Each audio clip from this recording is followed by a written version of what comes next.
शब ध्रुव को इस दुनिया के बारे में आज सिख दे रहे थे। इस दुनिया में छोटू किताबों में गहरी दिलचस्पी रखता था। उसकी काली चमकती आंखों में जिज्ञासा थी।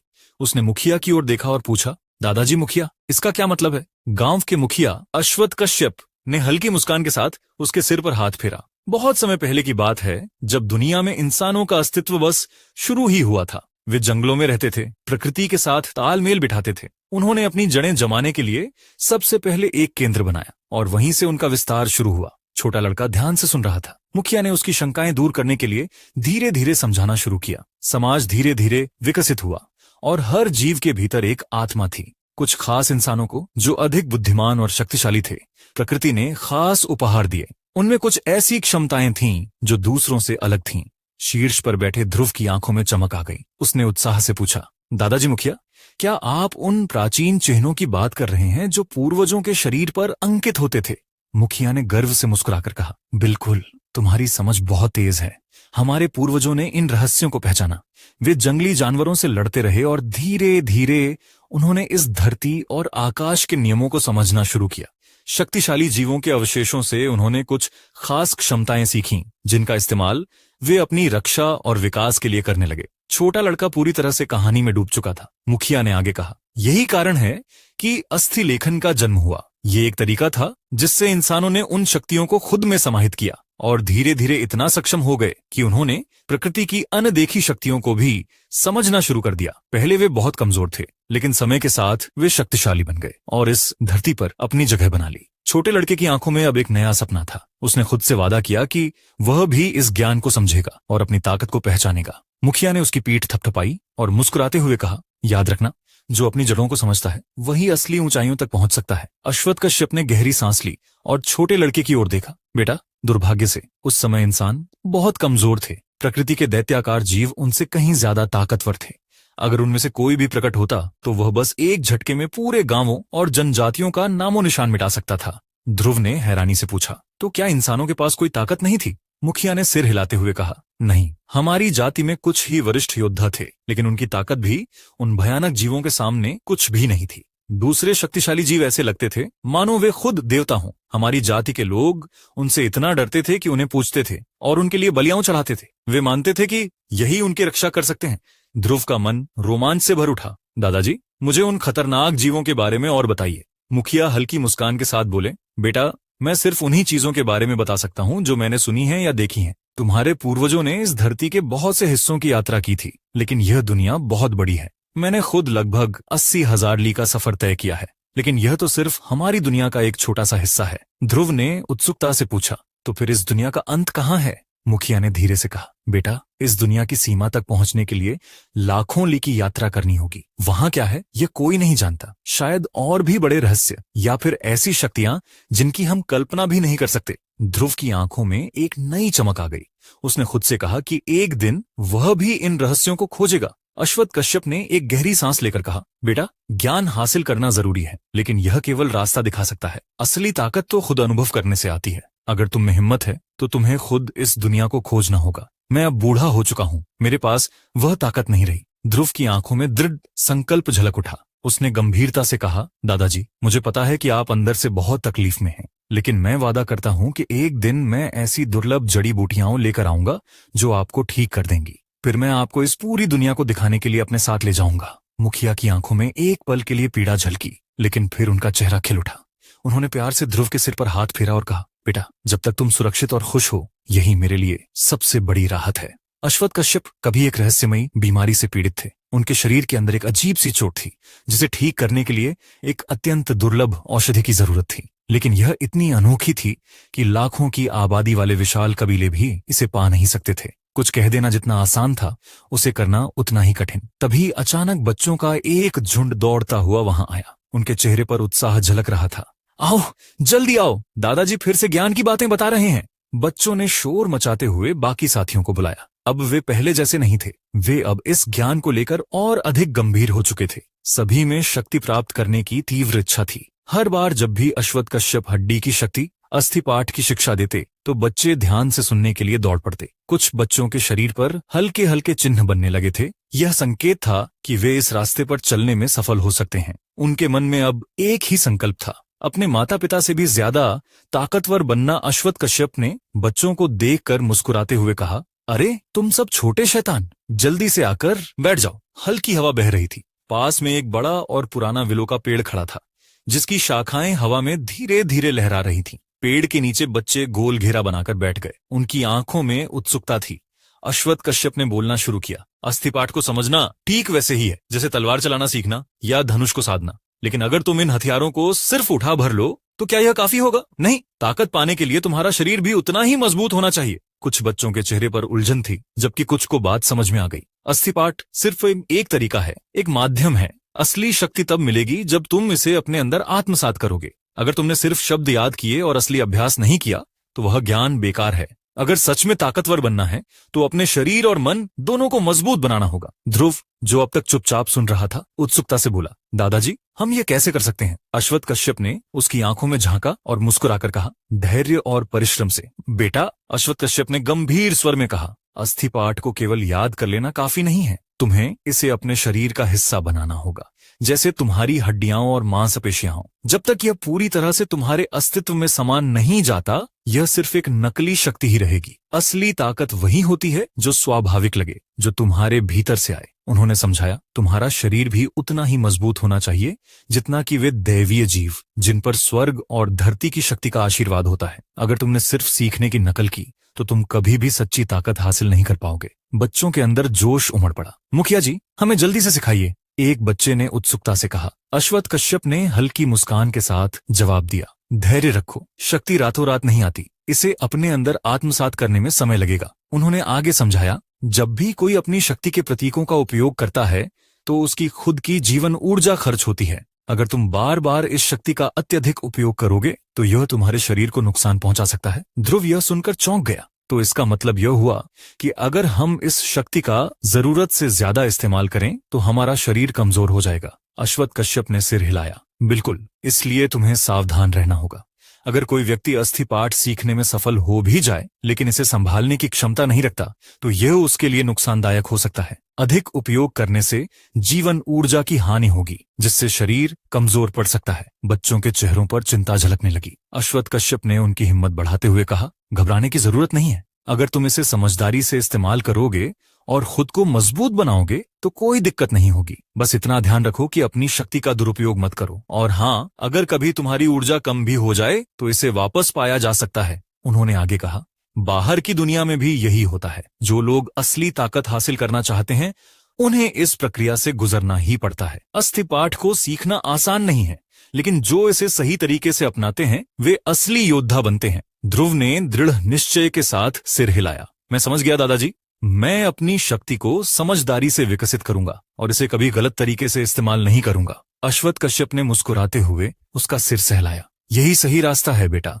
अश्वत्थ कश्यप ने सभी बच्चों को देखा और फिर ध्रुव की ओर मुड़े। यह लड़का पहले से ही अस्थिपाठ की गहरी समझ रखता है। हमें इसे ध्यान से देखना चाहिए और सीखना चाहिए कि इसने इतनी कम उम्र में यह ज्ञान कैसे हासिल किया। ज्ञान को सही मायने में आत्मसात करने के लिए व्यक्ति को अपने अभ्यास की विधियों में बदलाव लाना पड़ता है। जैसे जैसे समझ का स्तर बढ़ता है, साधना के तरीके भी बदलते हैं। अश्वत्थ कश्यप ने कुछ प्राचीन हड्डियों की पुस्तकें उठाईं और ध्रुव को अंतिम कुछ महत्वपूर्ण प्रतीकों का ज्ञान दिया। इसके बाद वे हर दिन बच्चों को पढ़ाने लगे, लेकिन हर किसी को उसकी क्षमता के अनुसार अलग अलग तरीके से सिखाया। ध्रुव का स्तर बाकी बच्चों से कहीं ऊपर था। यदि उसे बाहरी दुनिया के किसी बड़े कबीले में भी रख दिया जाता तो भी उसकी जन्मजात प्रतिभा लोगों को चकित कर देती। इन दिनों ध्रुव पूरी तरह से इस ज्ञान में खोया हुआ था। वह हर दिन ध्यान से मुखिया की बातें सुनता, हड्डियों की किताबें पढ़ता और अपने अभ्यास को बेहतर बनाने की कोशिश करता। उसके छोटे से चेहरे पर हमेशा एक हल्की मुस्कान बनी रहती और उसकी आंखें खुशी से चमकती। अश्वत्थ कश्यप ने आगे समझाया, शुरुआत में व्यक्ति को अपने खून और जीवन ऊर्जा से अस्थिपाठ को मजबूत बनाना पड़ता है, लेकिन जब यह शक्ति सही आकार ले लेती है और तुम्हारी समझ और आगे बढ़ जाती है, तभी तुम इस ऊर्जा के प्रवाह को नियंत्रित कर सकते हो। उन्होंने गहरी आवाज में कहा, तुम्हें प्रतीकों के साथ एक होना होगा। यह सिर्फ चमकदार रोशनी में बदलने की बात नहीं है, बल्कि इसे तुम्हारे शरीर का हिस्सा बनना चाहिए। जब यह पूरी तरह से आत्मसात हो जाता है तो यह एक अनंत शक्ति स्रोत की तरह काम करेगा, जो तुम्हारे शरीर और आत्मा को पूरी तरह से बदल सकता है। सभी बच्चे एक तक सुन रहे थे। उनकी आंखों में सीखने की ललक थी। ध्रुव ने गहरी सांस ली और खुद से वादा किया कि वह इस ज्ञान को पूरी तरह से आत्मसात करेगा। यह वही मार्ग था जिस पर ध्रुव को आगे बढ़ना था। उसने पहले ही अपनी नींव इतनी मजबूत बना ली थी कि गांव के सभी लोग हैरान थे। उसके द्वारा बनाए गए प्रतीकों ने बहुत पहले ही आकार ले लिया था और इस बदलाव से गुजरने के लिए उसे अधिक संघर्ष नहीं करना पड़ा। कुछ ही दिनों में उसने असाधारण उपलब्धि हासिल कर ली। अपनी कीमती कला का दोबारा उपयोग करने के बाद ध्रुव के खून और मांस का हर हिस्सा चमकने लगा। प्रतीक हल्की रोशनी में स्पष्ट हो रहे थे, मानो वे किसी दिव्य शक्ति से भर दिए गए हों। ऐसा लग रहा था कि कोई अदृश्य भट्टी उसके भीतर जल रही है, जो लगातार उसे शक्ति प्रदान कर रही थी। अश्वत्थ कश्यप ने जब यह देखा तो वे दंग रह गए। उन्हें पहले से ही पता था कि ध्रुव की जन्मजात प्रतिभा असाधारण है, लेकिन इस तेज प्रगति ने उन्हें एक बार फिर से चौंका दिया। ये तो सिर्फ कुछ ही दिनों की बात है और ध्रुव पहले ही ऊर्जा प्रवाह को नियंत्रित करने में सफल हो गया है। अगर कोई साधारण व्यक्ति होता तो इसे पूरा करने में उसे कई साल लग जाते। यहां तक कि असाधारण प्रतिभाओं को भी इस स्तर तक पहुंचने में महीनों लगते। अश्वत्थ कश्यप ने गंभीर स्वर में कहा, मैंने सोचा था कि तुम्हें इसे पूरी तरह से सीखने में कम से कम 2 महीने लगेंगे, लेकिन अब लग रहा है कि तुम इसे महज 20 दिनों में ही पूरा कर लोगे, या शायद उससे भी पहले। ध्रुव का प्रदर्शन सच में अविश्वसनीय था। गांव के बुजुर्गों और बच्चों का एक समूह खुशी से हंस पड़ा। यहां तक कि गांव के अन्य बड़े लोग भी मुस्कुरा उठे और उनके चेहरे पर गर्व झलकने लगा। गांव के एक बुजुर्ग ने हंसते हुए कहा, शायद यह बच्चा उन प्राचीन बलशाली योद्धाओं की बराबरी कर सकता है। हमारा गांव भी एक दिन ऐसा वीर पैदा करेगा जो महान योद्धाओं से टक्कर ले सके। एक अन्य बुजुर्ग ने गर्व से सिर हिलाया, यह बच्चा हमें विधाता का उपहार है, इसका असाधारण होना स्वाभाविक ही है। गांव वालों में आनंद की लहर दौड़ गई। उसी दिन गांव में एक शानदार भोज का आयोजन किया गया। तरह तरह के व्यंजनों की सुगंध पूरे गांव में फैल गई। वहां के लोग बेहद उत्साहित थे और हंसी खुशी का माहौल था। लेकिन इस खुशी के बीच अश्वत्थ कश्यप की आंखों में एक गंभीरता थी। उन्होंने सभी की ओर देखा और सख्त लहजे में कहा, बहुत ज्यादा उत्साहित मत हो जाओ। इस धरती के दूरस्थ कोनों में ऐसे बड़े और शक्तिशाली कबीले मौजूद हैं जिनकी शक्ति का अनुमान लगाना भी कठिन है। वे समृद्ध और उन्नत जगहों पर रहते हैं और वहां कुछ ऐसी विलक्षण प्रतिभाएं भी हैं जो किसी भी सामान्य व्यक्ति की कल्पना से परे हैं। हमें खुश तो होना चाहिए, लेकिन हमें आगे बढ़ने से कभी नहीं रुकना चाहिए। गांव में एक पल के लिए शांति छा गई। मुखिया की बातों ने सबको सोचने पर मजबूर कर दिया। ध्रुव ने गंभीरता से सिर हिलाया। उसने अपने भीतर जोश महसूस किया। वह केवल अपने गांव तक सीमित नहीं रहना चाहता था। उसे अपने आप को इतना सक्षम बनाना था कि वह दुनिया के सबसे ताकतवर योद्धाओं की बराबरी कर सके। गांव में एक अजीब सी परंपरा थी। चाहे कोई ध्रुव की प्रशंसा करे या उसे लेकर चिंतित हो, बच्चों के सामने कोई भी कुछ नहीं कहता था। सबको डर था कि कहीं इन बातों से ध्रुव के मन पर असर न पड़े और उसका विकास धीमा न हो जाए। अगले कुछ दिनों में ध्रुव की प्रगति और भी तेज हो गई। उसके शरीर का हर अंग हल्की सुनहरी रोशनी से चमक रहा था। प्रतीकों का एक नया संसार उसके भीतर आकार ले रहा था, जो उसके शरीर और आत्मा को पूरी तरह से बदल रहा था। वह मानो किसी दिव्य रूप में परिवर्तित हो रहा था। अश्वत्थ कश्यप यह देखकर बहुत उत्साहित थे। अगर ध्रुव इसी गति से आगे बढ़ता रहा तो शायद 20 दिन भी नहीं लगेंगे। केवल आधे महीने में ही वह इस प्रक्रिया को पूरी कर लेगा और तब वह अपने अगले पड़ाव की ओर बढ़ सकेगा। दादाजी, मैं भविष्य में कौन सा रास्ता अपनाऊंगा? ध्रुव ने अपनी चमकती आंखों से पूछा। अश्वत्थ कश्यप ने गहरी सांस लेते हुए कहा, यह यात्रा बहुत लंबी है बेटा। तुम अभी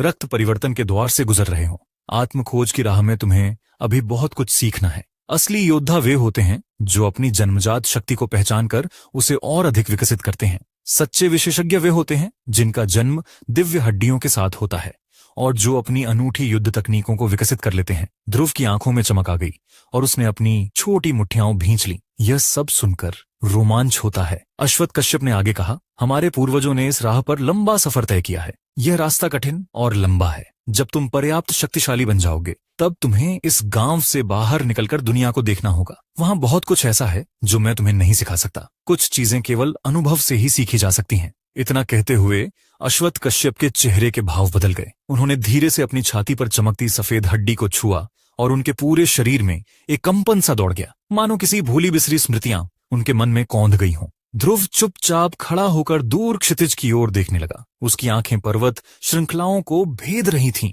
मानो वह किसी और ही दुनिया को देख रहा हो। एक ऐसी दुनिया जो अनंत संभावनाओं से भरी हुई थी। जो सदा सम्मानित रहे वही सच्चा योद्धा होता है। कुछ शक्तियां उधार ली जाती हैं, लेकिन असली ताकत वही होती है जो खुद अर्जित की जाए। ध्रुव धीमे स्वर में यह शब्द दोहराता रहा। उसकी नजरें किसी अदृश्य स्वर्ग को खोज रही थीं, जहां उसका असली भाग्य उसका इंतजार कर रहा था। अकेला पहाड़ी नगर बहुत बड़ा नहीं था। यह असीम पर्वत श्रृंखला के बाहरी हिस्से में बसा था, जहां आबादी मुश्किल से 2000 से थोड़ी ज्यादा थी।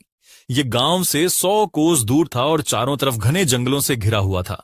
यह दुनिया बेहद विशाल थी। जंगल इतने गहरे और रहस्यमय थे कि वहां खूंखार जानवरों और जहरीले कीड़ों की भरमार थी। इंसानी बस्तियां इस प्राचीन पर्वत श्रृंखला में छोटे छोटे टापुओं की तरह बसी हुई थीं, जो बाहरी दुनिया से कटे हुए थे। यहां से बाहर निकलना किसी दुस्साहस से कम नहीं था। हालांकि इसे शहर कहा जाता था, लेकिन साल भर में ना तो पत्थर गांव से कोई यहां आता, ना ही भेड़िया गांव के लोग इधर जाते। 100 कोस लंबी पहाड़ी सड़कें पुराने विशाल पेड़ों से ढकी थीं और वहां खूंखार शिकारी पक्षी, जहरीले जीव और खतरनाक जंगली जानवर मंडराते रहते थे। असल में पूरी दुनिया में यही हाल था। यही कारण था कि पत्थर गांव और भेड़िया गांव, जो केवल 10 कोस की दूरी पर थे, महीनों तक एक दूसरे से नहीं मिलते थे। लेकिन आज माहौल अलग था। अकेला पहाड़ी नगर विदेशी घोड़ों की हिनहिनाहट और चमकते कवच पहने सैनिकों से गूंज उठा था। पर्वतों को पार कर एक सुसज्जित घुड़सवार दल नगर में दाखिल हुआ। वे असीम पर्वत श्रृंखला से होकर गुजरे थे, जहां हर कदम पर मौत थी, लेकिन वे बेखौफ आगे बढ़ते रहे और आखिरकार सुरक्षित यहां तक पहुंच गए। इन 10 घुड़सवारों के पास खास तरह के घोड़े थे। ये साधारण घोड़े नहीं थे, बल्कि विशाल और शल्कधारी थे। उनके बीच कुछ घुड़सवार ऐसे थे जो लंबे इक्सिंग वाले घोड़ों पर बैठे थे। उन घोड़ों का शरीर एकदम सफेद था और उन पर चांदी जैसी चमकती परतें थीं। वे किसी दिव्य प्राणी से कम नहीं लग रहे थे। आगे आगे एक अधेड़ उम्र का आदमी था, जिसने अपने काले बालों को ऊपर की ओर बांध रखा था। उसकी आंखें किसी रत्न की तरह बहुरंगी सुनहरी रोशनी से चमक रही थीं। यहां तक कि उसकी पुतलियों में भी सोने के हल्के निशान थे। जब उसने नगर के बीचों बीच देखा, तो उसकी आंखों से 2 चमकदार सुनहरी किरणें निकलीं, मानो वह हर चीज को भेद रही हों। दूसरे एक सिंग वाले घोड़ों पर 2 युवा लड़के, एक युवती, एक छोटा बच्चा और 2 छोटी लड़कियां बैठी थीं। वे सभी बेहद आकर्षक और बुद्धिमान लग रहे थे। उनकी आंखों में जिज्ञासा और आत्मविश्वास झलक रहा था। उनकी उपस्थिति से स्पष्ट था कि वे किसी सामान्य परिवार से नहीं थे। लेकिन वे यहां क्यों आए थे और इनका ध्रुव से क्या संबंध था, यह रहस्य जल्द ही खुलने वाला था। अकेला पहाड़ी नगर के लोग हैरान थे। आमतौर पर उनके इस शांत से शहर में कोई बाहरी व्यक्ति नहीं आता था, लेकिन पिछले कुछ दिनों से हालात बिल्कुल बदल चुके थे। हर दिन दूर दूर से लोग आ रहे थे और यह सिलसिला रुकने का नाम नहीं ले रहा था। अब तक 10 से भी ज्यादा बड़े कबीले यहां पहुंच चुके थे और उनमें से हर एक असाधारण ताकतवर योद्धाओं से भरा था। ये वे लोग थे जिनके बारे में कहानियां सुनाई जाती थीं, लेकिन उन्हें देखने का मौका बहुत कम लोगों को मिलता था। नगर के बीच में बना पुराना धर्मशाला लोगों से भर चुका था। जगह की इतनी कमी हो गई थी कि कई लोगों को गांव वालों के घरों में ठहरना पड़ रहा था। लेकिन आश्चर्य की बात यह थी कि जैसे ही एक समूह शहर में दाखिल होता, उसके पीछे दूसरा समूह भी आ जाता और हर नया समूह पहले से भी ज्यादा ताकतवर और प्रसिद्ध होता। इस बार नगर के आसमान में एक विशाल परछाई उभरी। लोगों ने सिर उठाकर देखा तो उनकी आंखें आश्चर्य से फैल गईं। आकाश में एक विशाल अजगरनुमा जीव उड़ रहा था, जो किसी दैत्य से कम नहीं लग रहा था। उसका शरीर 20 मीटर से भी लंबा था और उसकी चमकती हुई निशान सूरज की रोशनी में किसी धातु की तरह दमक रही थी। उसके पास बड़े बड़े पंख थे, जो उसे आसमान में उन्मुक्त उड़ने की शक्ति देते थे। उस अजगर की पीठ पर एक अधेड़ उम्र का व्यक्ति खड़ा था और उसके साथ 3 बच्चे भी थे। सबसे छोटा बच्चा केवल 5-6 साल का था, दूसरा 8-9 का और सबसे बड़ा 11-12 साल का लग रहा था। इन बच्चों की आंखों में गजब की चमक थी, मानो वे कोई साधारण इंसान न होकर किसी विशेष शक्ति के स्वामी हों। जैसे ही अजगर नगर के ऊपर पहुंचा, तीनों बच्चे हवा में कूद पड़े। वे जमीन से करीब 10 मीटर ऊंचाई पर थे, लेकिन ऐसा लग रहा था मानो उन्हें कोई डर ही न हो। संभल कर, इतनी जल्दी मत करो, अधेड़ उम्र के व्यक्ति ने चिंतित होकर पुकारा। कोई बात नहीं, सबसे छोटे बच्चे ने हंसते हुए कहा। उसकी आंखें किसी शिकारी पक्षी की तरह चमक रही थीं। वह हवा में एक सर्पिल बनाता हुआ नीचे गिरा और एक गरजती हुई आवाज के साथ जमीन पर उतरा। नगर के लोग यह देखकर भय से कांप उठे। यह बच्चा सिर्फ 5-6 साल का है, लेकिन इसकी ताकत किसी बड़े योद्धा जैसी लग रही है। ये इतनी ऊंचाई से छलांग लगाकर भी बिल्कुल सुरक्षित है। क्या यह अपने नंगे हाथों से किसी विशाल शिकारी जानवर को भी चीर सकता है? नगर में खलबली मच गई थी। लोगों की आंखों में हैरानी और भय दोनों थे। वे सोच रहे थे, आखिर ये लोग कौन हैं और यहाँ क्यों आए हैं? ध्रुवनगर के चारों ओर नजरें घुमाते हुए सोचने लगा। इस जगह का नाम अकेला पहाड़ी नगर है। क्या यह पहाड़ सच में कोई जीवित रक्षक आत्मा हो सकता है? नगर के प्रवेश द्वार पर एक पुरानी पत्थर की पट्टिका लगी थी। उस पर बड़े अक्षरों में लिखा था, अकेला पर्वत। उसी वक्त सबसे छोटा बच्चा, जो सिर्फ 5-6 साल का था, जोश से चहक उठा। देखिए, ये सचमुच एक जीवित पहाड़ लगता है। मुझे पूरा यकीन है कि इस नगर के लोगों ने इसे खुश रखने के लिए कई खतरनाक जानवरों की बलि दी होगी। इसके अंदर जरूर कोई अद्भुत और दुर्लभ शक्ति बह रही होगी। तीसरे चाचा, हमें इसे मार देना चाहिए। जब हम लौटें तो मैं इसके खून से अपनी शक्ति बढ़ा सकता हूँ।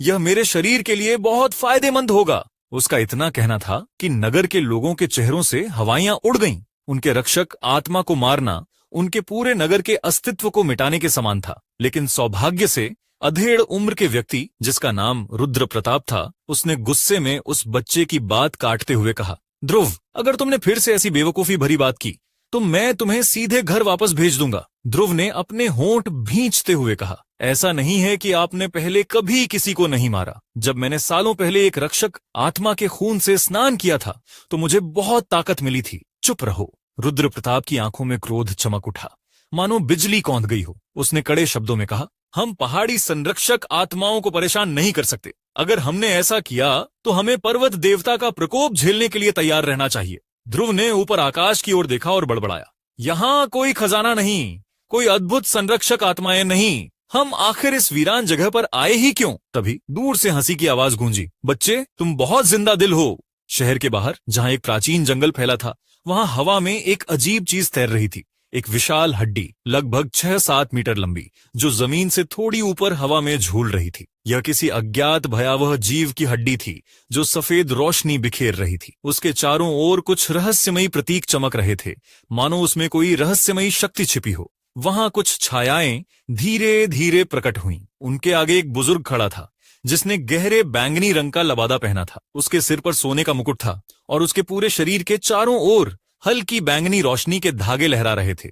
उसकी उपस्थिति से ही यह अनुमान लगाया जा सकता था कि वह कोई साधारण व्यक्ति नहीं था। उसके ठीक बगल में 20 साल का एक युवक खड़ा था, जिसकी आंखों में एक अनोखी चमक थी। उसके चेहरे पर एक अजीब आत्मविश्वास था, जिससे उसके असाधारण होने का एहसास होता था। इसके अलावा वहां 2 10 साल की बच्चियां भी थीं, जो इतनी सुंदर थीं कि मानो किसी चित्र में से निकली हों। उनके साथ 2 और लड़के भी थे, जिनकी आंखों में गहरी चपलता और ऊर्जा भरी थी। जैसे ही वे आगे बढ़े, बुजुर्ग ने हवा में तैर रही हड्डी की ओर हाथ बढ़ाया। अचानक हड्डी एक चमकदार प्रकाश से घिरी और सिकुड़कर हथेली के आकार की हो गई। अब वह किसी चमकते रत्न जैसी दिख रही थी, जो बड़ी सहजता से उस बुजुर्ग के हाथ में आ गई। स्पष्ट था कि यह कोई साधारण वस्तु नहीं थी, बल्कि एक बहुमूल्य खजाना था। उसे देखकर ध्रुव के साथ आए अधेड़ उम्र के व्यक्ति, जिसका नाम रुद्र प्रताप था, ने मुस्कुराते हुए कहा, तो आप पर्पल माउंटेन कबीले के लोग हैं, आपसे मिलकर खुशी हुई। बुजुर्ग व्यक्ति ने हल्की मुस्कान के साथ जवाब दिया, ग्रेट फ्लोटिंग पूल वाकई अद्भुत जगह है,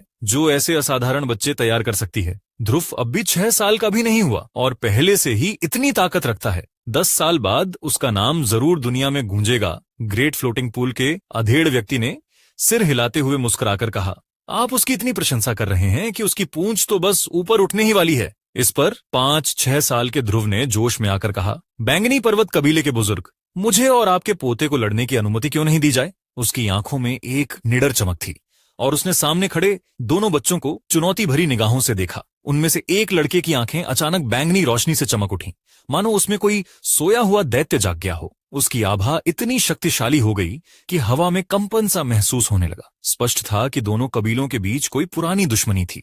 उनके वयस्क इसे खुले तौर पर नहीं दिखाते थे, लेकिन उनके बच्चों में यह प्रतिद्वंद्विता खुलकर सामने आ रही थी। वे एक दूसरे को देखते ही लड़ाई के लिए तैयार हो जाते। तभी बैंगनी पर्वत कबीले के बुजुर्ग ने हल्की हंसी के साथ कहा, कितना दिलचस्प बच्चा है, क्या तुम वाकई एक दूसरे से मुकाबला करना चाहते हो? अच्छा है, यह बूढ़ा आदमी इस मुकाबले को और रोचक बना सकता है। उसने आगे कहा, मेरे पास एक दुर्लभ जार है, जिसमें एक शक्तिशाली दैत्य का सच्चा खून है। जो भी जीतेगा उसे यह इनाम मिलेगा। उसने चुनौती भरी नजर से ग्रेट फ्लोटिंग पूल के लोगों की ओर देखा। इस पर ग्रेट फ्लोटिंग पूल के अधेड़ व्यक्ति ने सिर हिलाते हुए कहा, अच्छा, मैं भी पीछे क्यों रहूं? मेरे पास भी एक अजीब घातक पक्षी का सच्चा खून है, इसे मैं इनाम में रखता हूं।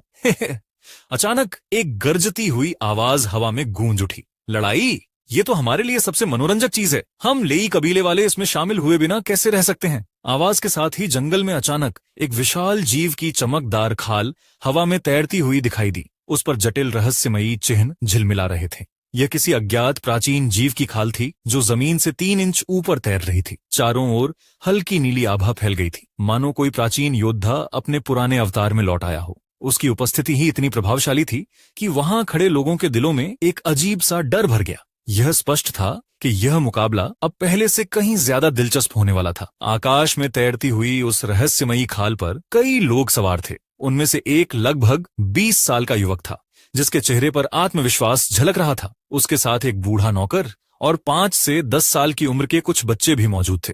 उनके चारों ओर काली बिजली की चमक लहरों की तरह उठ रही थी। यह इतनी तीव्र थी कि पहाड़ों की जमीन तक हल्के हल्के कांपने लगी।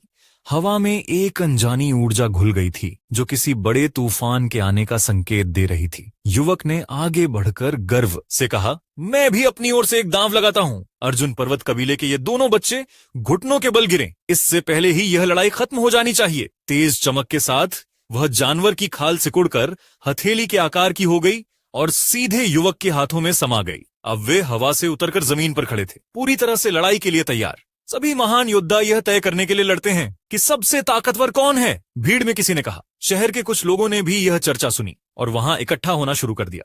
सबको इस मुकाबले की प्रतीक्षा थी, क्योंकि यह एक असाधारण लड़ाई साबित होने वाली थी। तभी किसी ने जोर से घोषणा की, स्वाभाविक रूप से इस लड़ाई में दांव भी उतना ही बड़ा होना चाहिए। हमारे पास सिर्फ आम हथियार नहीं होने चाहिए, बल्कि कुछ अनमोल चीजें भी दांव पर लगनी चाहिए, जैसे कि प्राचीन जीवों का असली खून। इस पर भीड़ में एक हलचल मच गई। लोगों ने हैरानी से एक दूसरे की ओर देखा, क्योंकि यह शर्त वाकई बहुत बड़ी थी। पिछले कुछ दिनों से लिटिल लोनली माउंटेन टाउन में अजीब हलचल मची हुई थी। वहां के निवासी बेचैन थे, क्योंकि कई बाहरी योद्धा शहर में आ चुके थे। उनकी उपस्थिति ने वातावरण को रहस्यमय बना दिया था। शहर के मध्य में स्थानीय लोग कानाफूसी कर रहे थे। इतने सारे योद्धाओं की उपस्थिति अजीब है, आखिर क्या होने वाला है। लेकिन इसी बीच 100 ली दूर स्थित स्टोन विलेज में स्थिति अलग थी। वहां सब कुछ शांत और शुभ लग रहा था। गांव के लोग खुश थे, क्योंकि जल्द ही वहां कुछ बड़ा घटने वाला था।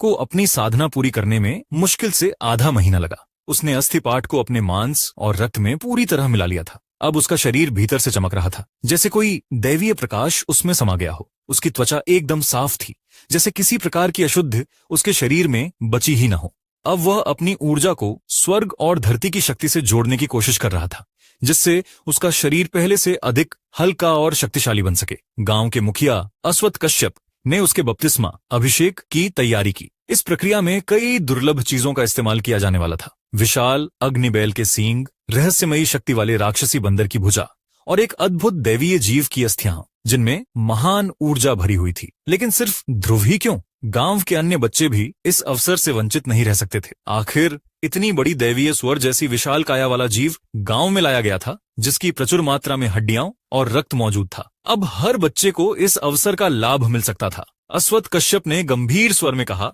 बच्चों, क्या तुम तैयार हो? आमतौर पर यह प्रक्रिया 5 साल की उम्र के बाद की जाती है, लेकिन तुम सभी इससे पहले ही इसे अपनाने वाले हो। तुम अभी छोटे हो और मुझे डर है कि कहीं यह प्रक्रिया तुम्हारे लिए बहुत कठिन न साबित हो। ध्रुव ने बड़े आत्मविश्वास से उत्तर दिया, दादाजी, मुझे कोई डर नहीं, मैं इसे जरूर पूरा करूंगा। मुखिया मुस्कुराए और बोले, ठीक है, तो हम आज से ही शुरू करेंगे। मैं गांव के लोगों को कहूंगा कि वे इन शक्तिशाली जीवों के शरीर से आवश्यक चीजें लाएं। तभी ध्रुव ने अपनी बड़ी आंखें चमकाते हुए जिज्ञासु स्वर में पूछा, दादाजी, यदि यह प्रक्रिया सफल हो जाती है तो मेरी शक्ति कितनी बढ़ेगी? अश्वत्थ कश्यप ने स्नेह से सिर हिलाते हुए कहा, यदि सब कुछ सही रहा तो तुम भविष्य में किसी भी बड़े कुल के प्रतिभाशाली योद्धाओं से कम नहीं रहोगे, और यदि तुमने अपनी मेहनत जारी रखी तो एक दिन वे भी तुम्हारे सामने टिक नहीं पाएंगे। गांव के बुजुर्गों को अब भी यह विश्वास नहीं हो रहा था कि छोटा ध्रुव इतनी तेजी से ताकतवर हो सकता है। उसका हर कदम, हर उपलब्धि लोगों को हैरान कर रही थी, मानो वह किसी दिव्य वंश का उत्तराधिकारी हो, कोई ऐसा योद्धा जिसे समय से पहले धरती पर भेज दिया गया हो। गांव के बाहरी हिस्से में एक विशेष स्थान था, जहां कुछ अनुभवी ग्रामीण मिलकर काली नाग लकड़ी, ब्लैक ड्रैगन वुड काट रहे थे। यह साधारण लकड़ी नहीं थी, बल्कि इतनी कठोर थी कि किसी भी सामान्य व्यक्ति के लिए इसे काटना असंभव था। इस लकड़ी का तना किसी सींग रहित काले अजगर जैसा दिखता था, लंबा, चमकदार और बेहद मजबूत। इसकी पत्तियां भी काले जेड़ जैसी कठोर और चमकीली थीं।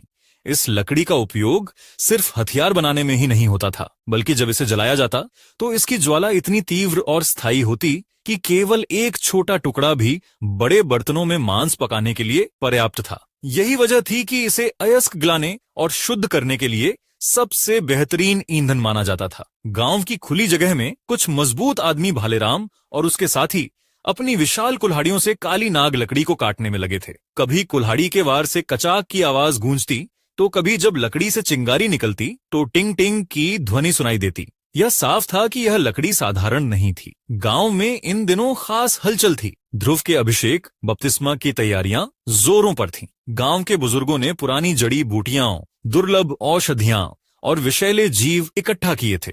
अभिषेक के लिए उपयोग होने वाली प्राचीन पीतल की कड़ाही बाहर निकाली गई। यहां तक कि ध्रुव के लिए शुद्ध रक्त परिष्कृत करने वाली सबसे उत्तम लकड़ी, काली नाग लकड़ी भी तैयार की गई। गांव के बीचों बीच एक बड़ा जेड का पत्थर रखा गया था। यही वह स्थान था जहां ध्रुव को स्नान कराया जा रहा था। गांव के कुछ बड़े बुजुर्गों ने शीतल पहाड़ी झरने के मीठे जल से उसके शरीर को धोना शुरू किया। इससे पहले कि उसे कड़ाही में डाला जाता, यह जरूरी था कि उसका शरीर पूरी तरह से शुद्ध हो। हर कोई इस प्रक्रिया को लेकर बेहद गंभीर था। कोई भी इस अभिषेक को हल्के में नहीं ले रहा था। छोटा ध्रुव, जो हमेशा चंचल और उत्साही रहता था, आज पूरी तरह से शांत था। उसने कोई शब्द नहीं कहा, सिर्फ आंखें बंद करके यह सब सहन करता रहा। बहुत समय पहले गांव में एक अद्भुत जीव लाया गया था, सुवर्ण सिंह। इसका पूरा शरीर सोने की तरह चमकदार था और जब सूर्यास्त की रोशनी इस पर पड़ती तो यह किसी जादुई रत्न की तरह दमकता। इसकी सुनहरी चमक इतनी अद्भुत थी कि कोई भी इसे देखकर मोहित हो जाता। इसके पास ही एक विशाल लाल सींग पड़ा था, जो मानो लाल मूंगे कॉर्नेलियन से बना हो।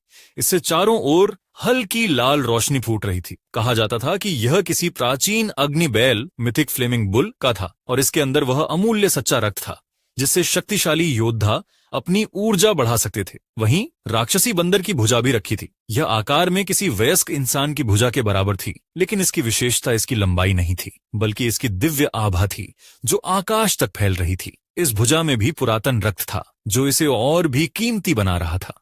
गांव के बीचों बीच एक काली कड़ाही रखी थी। यह कोई साधारण बर्तन नहीं था। इस पर सूर्य, चंद्रमा, पर्वत, नदियां, पक्षी, जानवर और मछलियां उकेरी गई थीं। यह एक प्राचीन युग की याद दिलाती थी, जब लोग दिव्य बलि और अनुष्ठानों के माध्यम से प्रकृति की शक्तियों को जागृत करते थे। कड़ाही में पानी भरा हुआ था और उसके नीचे काली नाग लकड़ी, ब्लैक ड्रैगन वुड, जल रही थी। इससे उठती तेज और स्थिर ज्वाला पानी को तेजी से उबाल रही थी। यह सिर्फ सामान्य पानी नहीं था, बल्कि इसमें गांव के सबसे कीमती जड़ी बूटियां डाली जा रही थीं, जो वर्षों से संरक्षित की गई थीं। गांव का मुखिया बृहदत्त स्वयं कड़ाही के पास खड़ा था। उसके चेहरे पर एक शांत लेकिन गंभीर भाव था। उसके हाथों में पुरानी औषधियों की गोलियां थीं, जिन्हें वह एक एक करके कड़ाही में डाल रहा था।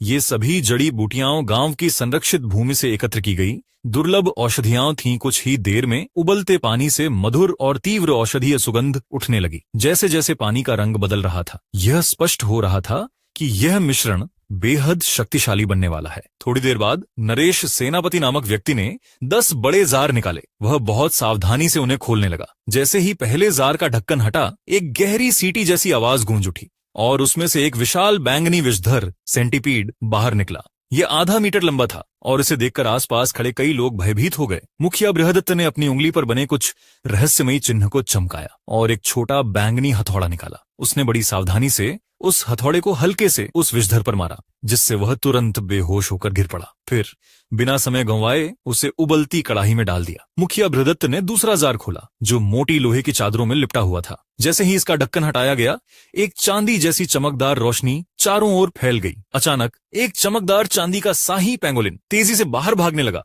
हालांकि यह केवल एक